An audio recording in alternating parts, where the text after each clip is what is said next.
Education is foundation for your development, not welfare schemes. So now I have decided to give education. Now I've initiated all, you go and see any government school from first class to after 5 years only we are giving education. So how come people are going nursery, LKG, UKG, whoever is political executive officers of IAS, anyone, they are sending their kids to nursery at 2.5 years age, LKG, UKG and everything. Then you are going to come in first class. So government is not providing that nursery, UKG, LKG and UKG. First class, these 3 years people are going in private school. Those people are not coming to government schools. Sir, I wanted to tell one thing I wanted to share with my audience. I have 27,000 government schools and 18 lakh students are there. Whereas in private, 12,000 schools are there. They have 35 lakh students. So our teachers are well qualified. They have done MA, BEd or PhD or anything. But every class we used to see 2, 3, 4, 5 students. Why? Because nursery, LKG and UKG is important in those poorest of the poor people life. Now I have changed my education policy. Today I am giving free education from nursery to 12th class with breakfast, with lunch. Why? Because these poor people are going for work in the early morning.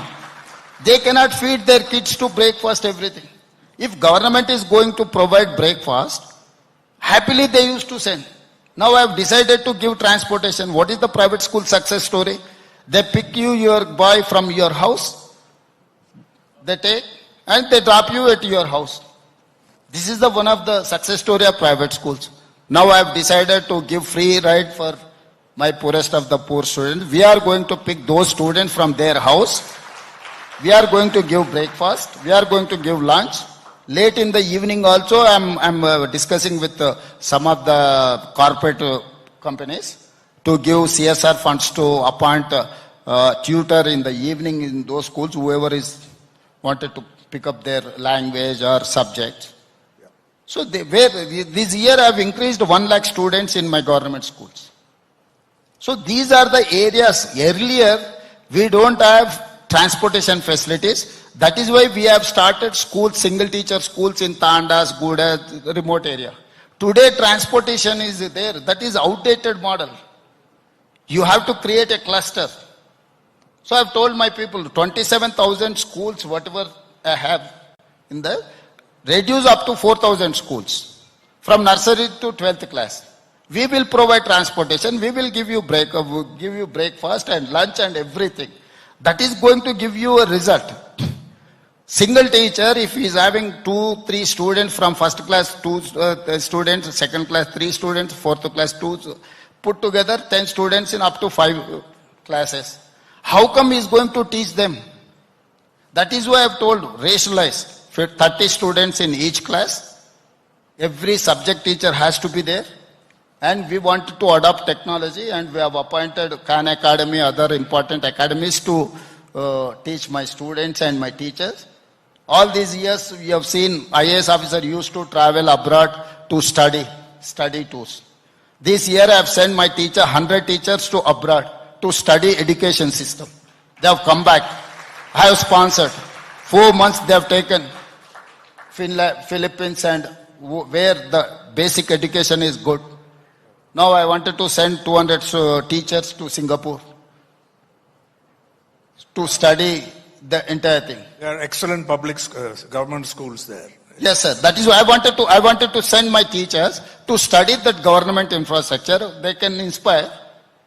So all these years, all government used to send only IAS officer to study abroad and learn something. And once they come back, we transfer to other department. Now, there are many more questions that could be asked and people are eager because last year you were very good on virtual. Sir.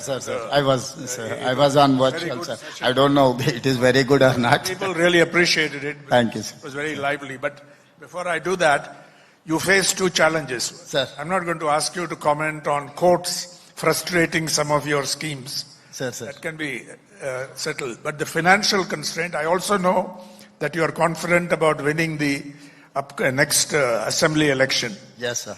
I know that from various friends. So I'm not going to ask you about that. But the financial constraints, all opposition states, other than Odisha, I think was an exception, so surplus revenues, have faced this problem, and that will be your biggest challenge. Yes, sir. Yes, sir. In your new term. Yes, sir. Sir, my point is that he has borrowed at the rate of 11%, 11.5%, with shortest tenure, 10 years, 12 years.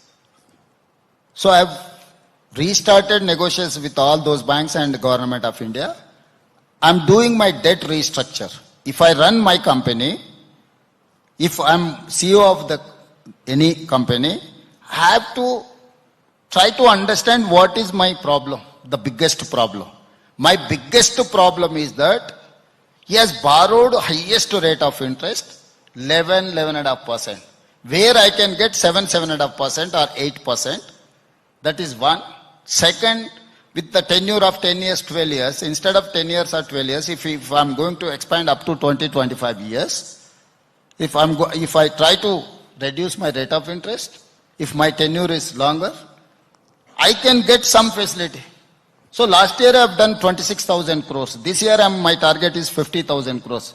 Because of that 26,000 crores, I'm getting 4,000 crores per annum additional funds.